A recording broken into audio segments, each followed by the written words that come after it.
Hello guys, మనకి India versus Bangladesh first టెస్ట్లో first డేలో ఫస్ట్ సెషన్ అయితే కంప్లీట్ అయిపోయింది. అయితే దీంట్లో వాళ్ళు ఫస్ట్ బంగ్లాదేశ్ టాస్ గెలిచి ఫీల్డింగ్ అయితే తీసుకోవడం జరిగింది. అయితే ఈ ఫస్ట్ సెషన్ మొత్తం దాదాపు బంగ్లాదేశ్ కొంచెం డామినేట్ చేసిందని అయితే చెప్పొచ్చు. అయితే ఫస్ట్ బ్యాటింగ్కి వచ్చిన ఇండియా ఫస్ట్లోనే రోహిత్ శర్మ ఒక వికెట్ కోల్పోవడం జరిగింది. ఒక 4 కొట్టి దాని తర్వాత 6 పరుగులకి రోహిత్ శర్మ అయితే అవుట్ అయిపోయాడు. సో దీని తర్వాత బ్యాటింగ్కి వచ్చిన శుభ్మన్ గిల్ ఆదుకుంటాడు అనుకుంటే శుభ్మన్ గిల్ కూడా వికెట్ కీపర్కి క్యాచ్ ఇచ్చేసి అవుట్ అయిపోయాడు, డక్అవుట్ అయిపోయాడు. అయితే మరి దాని తర్వాత వచ్చిన విరాట్ కోహ్లీ కూడా 6 రన్స్కే మళ్ళీ అవుట్ అవడం జరిగింది.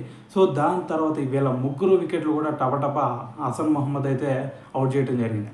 సో దాని తర్వాత మనకి చూసుకున్నట్టయితే పంత్, దాని తర్వాత యశస్వి జైస్వాల్, వీళ్ళిద్దరి మధ్య ఒక మంచి పార్ట్నర్షిప్ అయితే వచ్చింది. సో మనకి 34 రన్స్కి 3 వికెట్లు కోల్పోయిన దశలో మనకి ఈ ఇద్దరు యంగ్స్టర్స్ ఒక మంచి పార్ట్నర్షిప్ను అయితే బిల్డప్ చేస్తున్నారు ఇప్పుడు. సో వీళ్ళిద్దరూ ఈ సెషన్ పూర్తయ్యేసరికి వీళ్ళిద్దరు 88 రన్స్ అయితే మన స్కోర్ని అయితే చేర్చడం జరిగింది. సో దీంట్లో యశస్వి జైస్వాల్ వచ్చేసరికి 37 రన్స్తో ఉన్నాడు. దాని తర్వాత పంత్ వచ్చేసరికి 33 రన్స్తో అయితే గ్రీజ్లో ఉండటం జరిగింది. సో వీళ్ళిద్దరిలో కనుక ఒక్కళ్ళైనా సరే మనకి ఈరోజు చివరి వరకు ఆడితే మాత్రం ఇండియా స్కోర్ ఎక్కడికి వెళ్ళిపోయే ఛాన్స్ అయితే ఉంది. సో మరి ఇప్పటికి 3 వికెట్లు కోల్పోయాం కదా, మరి బ్యాక్ స్టెప్ వేసే ఛాన్స్ ఏదన్నా ఉందా అంటే ఖచ్చితంగా లేదని చెప్పాలి. ఎందుకంటే ఇది కంప్లీట్లీ బౌలర్స్కి ఫ్రెండ్లీ వికెట్ అని అయితే చెప్పొచ్చు. మరి ఇటువంటి సిచ్యువేషన్లో కూడా మన వాళ్ళు ఇప్పటికి 88 ఫర్ 3 మాత్రమే కోల్పోయారంటే ఇది మన ఇండియా ఈ మ్యాచ్ని విన్ అవబోతుంది అనేది కూడా చాలా స్పష్టంగా అయితే అర్థమవుతుంది.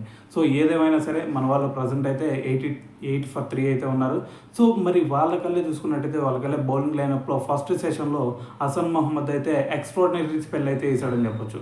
సో మనకి ఫస్ట్లోనే మొత్తం ఇప్పటి వరకు 7 ఓవర్స్ వేసి 2 మెయిడెన్స్ చేసి దాంట్లో ఓన్లీ 14 రన్స్ మాత్రం ఇచ్చాడు.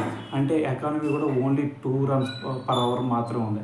సో దీంతో హసన్ మహమ్మద్ అయితే ఒక ఎక్స్ట్రాడినరీ స్పెల్ వేసి ఒక ముగ్గురు టాప్ క్లాస్ బ్యాట్స్మెన్స్ అయితే వెనక్కి పంపించాడు.